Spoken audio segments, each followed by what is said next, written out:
Olá, tudo bem, pessoal? Olha, lembra aquela live que eu fiz sobre o desenvolvimento emocional da criança, que era com a Cibele, mas que acabou falhando tanto a internet dela que eu fiz sozinha. O negócio é que eu esqueci de salvar a live, pedi para outra pessoa salvar e acabou saindo só uma parte. Então, o que eu vou fazer? Eu vou gravar aqui em podcast, porque eu tenho conteúdo escrito e aí vocês vão aproveitar o conteúdo, tá certo? Meu primeiro podcast, ai que legal, tô ficando craque aí nas tecnologias. Então é assim, o desenvolvimento da criança, desenvolvimento emocional do bebê, da criança pequena principalmente, mas vai servir para as grandes também. Então, é assim, os sentimentos da mãe, que é a que mais fica com a criança pequenininha, o bebê e na primeira infância, mas do pai também, são já por si.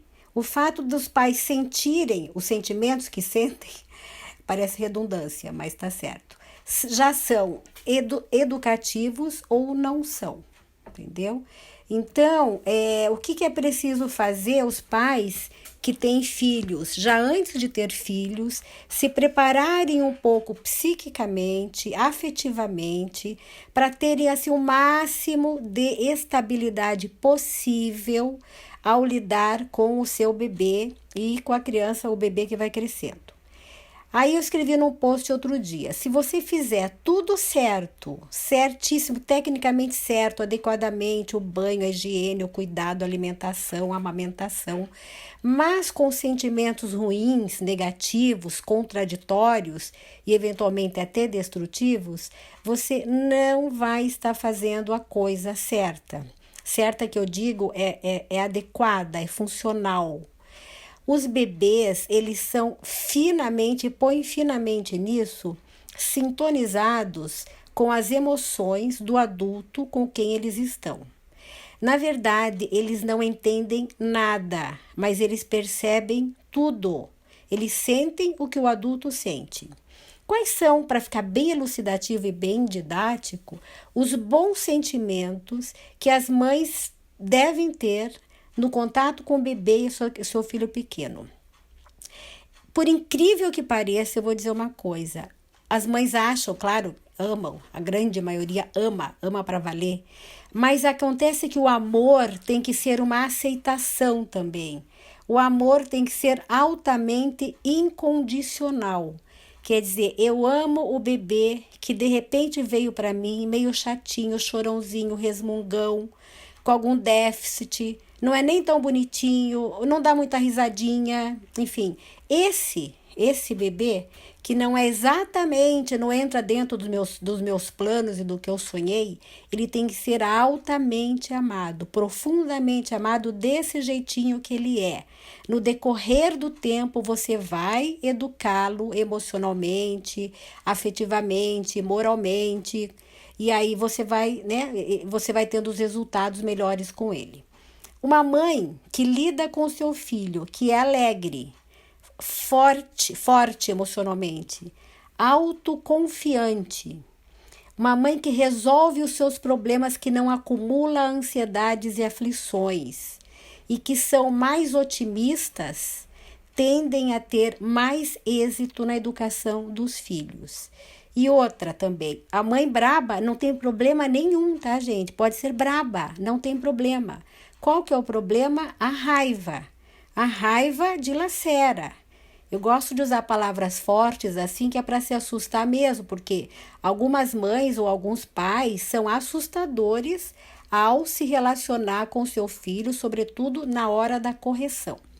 Então, esses sentimentos bons, excelentes, tentem conservar, tentem conquistar, tentem se educar para melhorar nessa parte afetiva, que é o pano de fundo da educação dos filhos. Quais são os sentimentos ruins?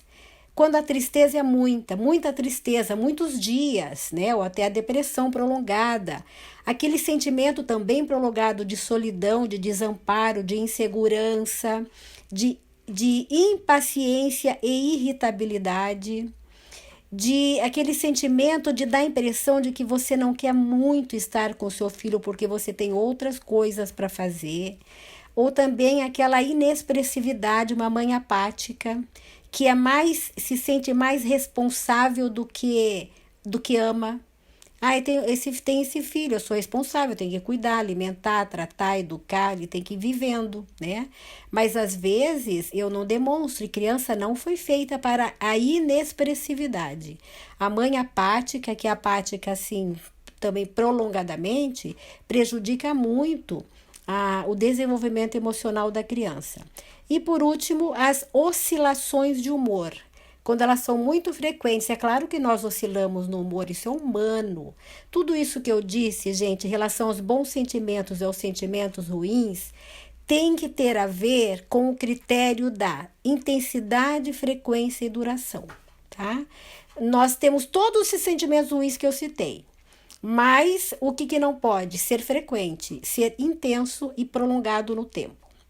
Aquela mãe que acalma, ela contém, ela domina, ela acomoda o seu filho pequeno no seu colo e essa criança sente uma confiança e ela fica com uma sensação, mas não entende, tá? Isso é uma dedução assim dos educadores que sabem disso, né?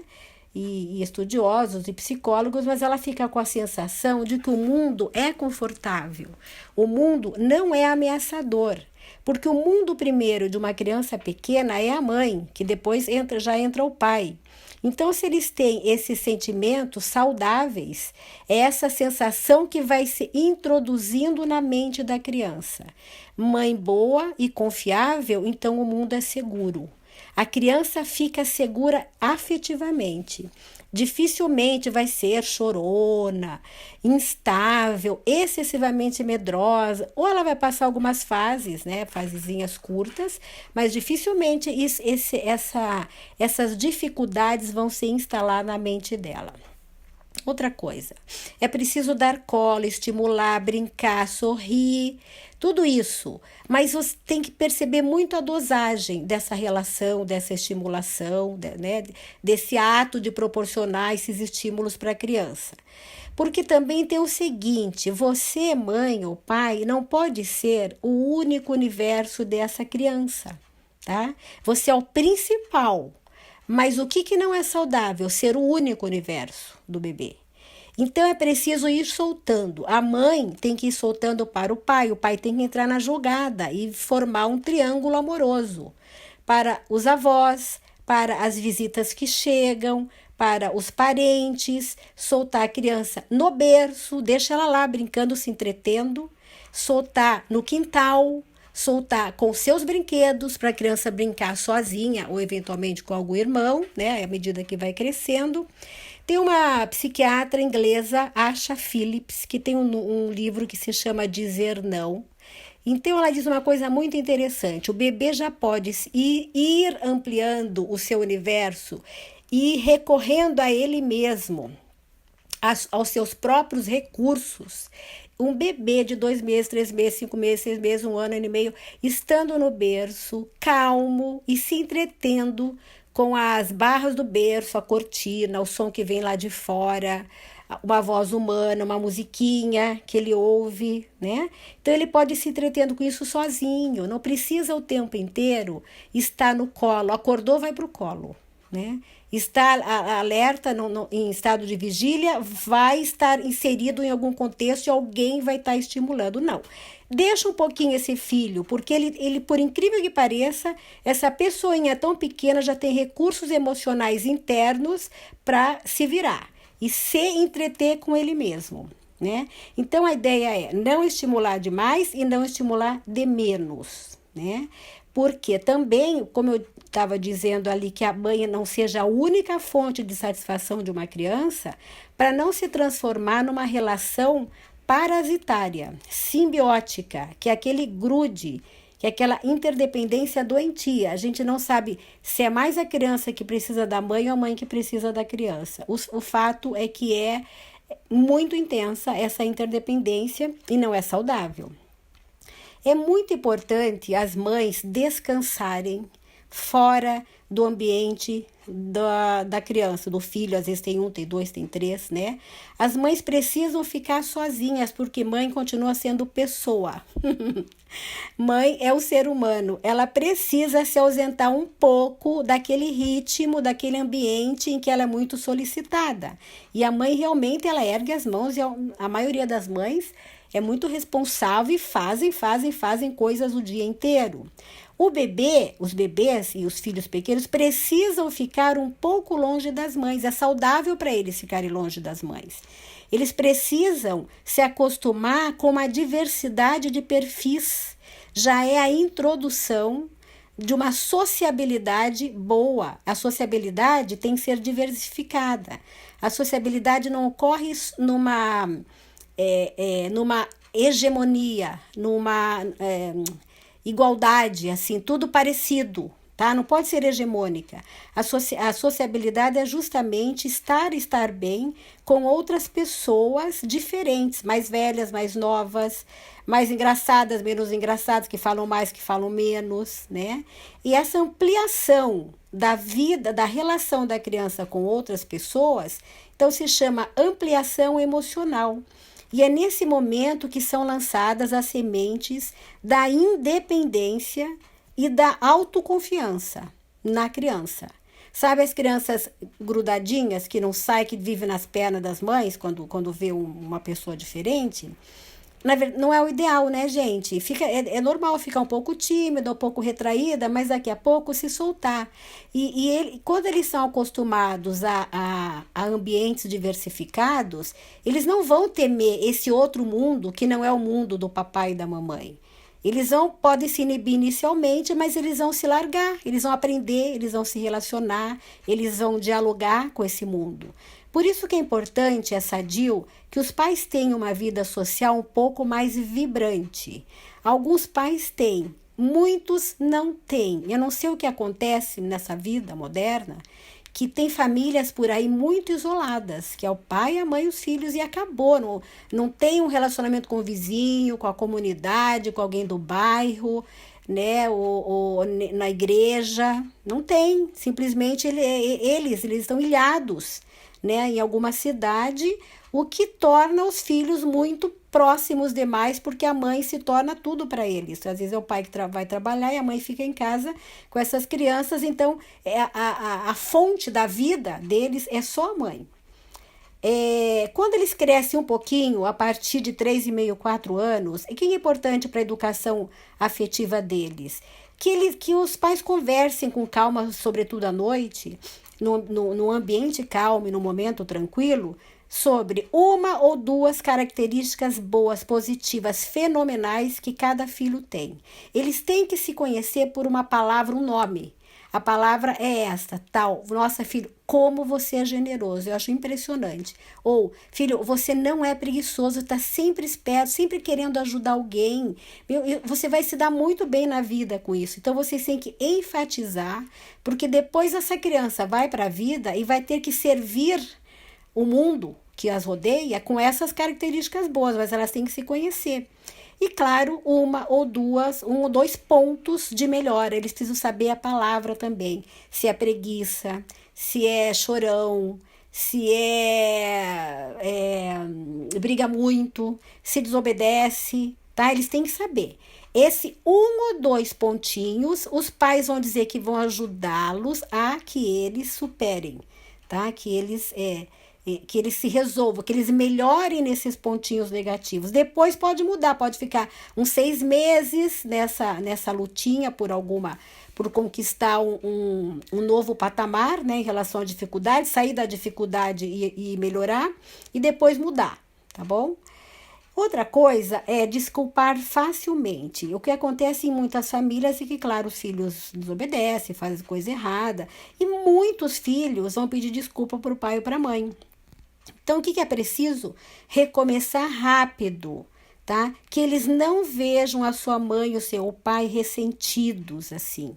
Ressentidos. Tem mães tão emotivas que elas ficam sentidas, parece momentaneamente, pelo período que elas ficam ressentidas, que eles são inimigos, são adversários delas, né? Inclusive, eu acho cruel que a mãe não desculpe na mesma hora em que o filho pede desculpas, tá? Tem que desculpar com um sentido muito positivo e que eles vejam que tudo bem, erraram, que a mãe também erra, o mundo erra, a humanidade erra e que a gente recomeça, né? E que também que eles se perdoem, porque às vezes eles ficam, sobretudo se a mãe é muito ressentida e fica agravando muito a inadequação deles, eles ficam com muita culpa, o que é muito ruim, né? Vão crescer assim, com sempre aquele sentimento de fundo de culpa. Outra é que vocês ajudem essas crianças a aceitar-se na íntegra. Nós somos um kit, gente, nós somos um pacote de coisa boa e de coisa ruim, né? Mesmo que eles precisem melhorar, sim, vão precisar melhorar sempre. Mas assim, deem uma qualificação para essas crianças. Ó, você é você, você não é o outro. Utilizar o bom de cada um, elogiar na infância, mas elogiar o real. Não é que tudo é lindo, bonitinho e legal que eles fazem. Elogiam aquilo que é elogiável, né? Porque eles percebem quando você fala uma palavra qualquer positiva, nossa, que legal, mas eles sabem que não fizeram legal.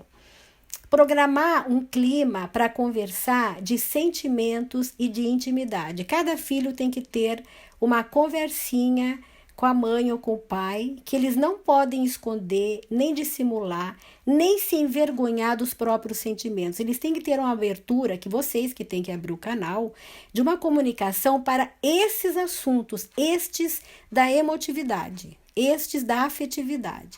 Porque pode ser que eles vão relatar vergonha, inveja, ciúmes, raiva, né?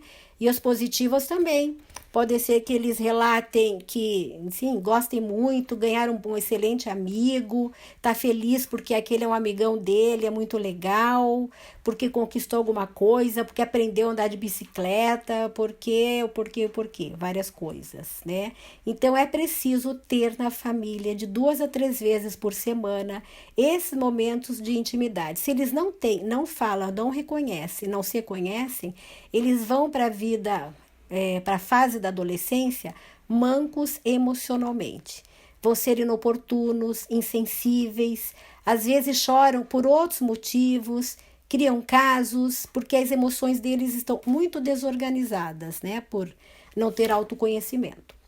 Ter em conta também, os pais e as mães, as turbulências do desenvolvimento.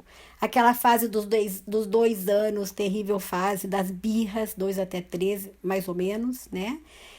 E vocês vão chamar atenção, vão propor as estratégias para melhorar, só que tem que esperar o período passar. Em todas as casas, do primeiro homem até o último, as pessoas fizeram 2 anos, né? Senão perderam a vida antes. E basicamente foi assim. Depois alguma outra fase da oposição lá aos 7, 8, 9 anos, porque eles começam na idade da razão, começam a conhecer as coisas, a se acharem direitos, a ter mais embasamentos para se opor ao que vocês propõem. Então são as fases normais que vocês têm que corrigir, têm que educar, mas não podem se abater, tá? Porque isso faz parte, é assim mesmo. E não acaba de um dia para o outro. Tem que saber esperar passar, na verdade tem que aguentar firme. Vocês sabem que o temperamento, toda criança vem com 20 a 30% do que vem, o nenê que nasce, são questões, são coisas herdadas geneticamente. Então, é a cor da pele, é o tamanho da pessoa que vai ser, o tipo de saúde, tudo mais, de cabelo, mas na verdade, 30% no máximo. O que isso quer dizer? Que o manejo educativo dos pais é de 70%. Além de ser uma percentagem numericamente mais alta, o protagonismo dos pais, né, a força que eles têm é poderosíssima. Então, 70% de ações educativas realizadas pelo pai e pela mãe. Então, o pior do temperamento de cada filho vai ser educável, vai ser corrigível. Qual que é um outro problema? Sentir muita pena dos filhos. Eu vejo que as mães querem ir lá e resolver os problemas deles. Elas ficam umas leoas, né? Umas leoas, uma galinha choca, uma fera, quando de alguma maneira os filhos são atingidos ou por um amigo, às vezes por uma frase infeliz de um professor. Então, assim, esses filhos vão ser frágeis demais, inibidos demais, com baixa autoconfiança, medrosos, porque eles têm as costas muito quentes, né? E então não dá, tá? Isso fragiliza, deixa-os despreparados para a vida. Agora tem os pais que também fazem o contrário, punem demais, ignoram os filhos, se impacientam, dizem palavras muito ofensivas. Gente, esses dois polos, assim, esse trânsito entre as duas pontas, né, são todas nefastas, tá? O ideal, o ponto da virtude é sempre o ponto médio. Então é preciso se ir na vida se reequilibrando. Até eu botei aqui que tem uma pesquisa em que os bebês que recebem mais sorrisos e brincadeiras e carinhos, eles absorvem isso e vão ter relacionamentos mais positivos. Agora, eles aprendem mais, eles aprendem melhor depois, vão ser pessoas mais alegres, mais sociáveis e com mais distensão. Não vão ser pessoas duras, frias, fechadas, né? Então é preciso também se melhorar para ter filhos, correr atrás de reduzir as próprias dificuldades. Para isso tem tanta gente, tem conselho de mães que já deram certo e pais, tem boas leituras, né, os estudos, as orientações, o Instagram, as profissionais.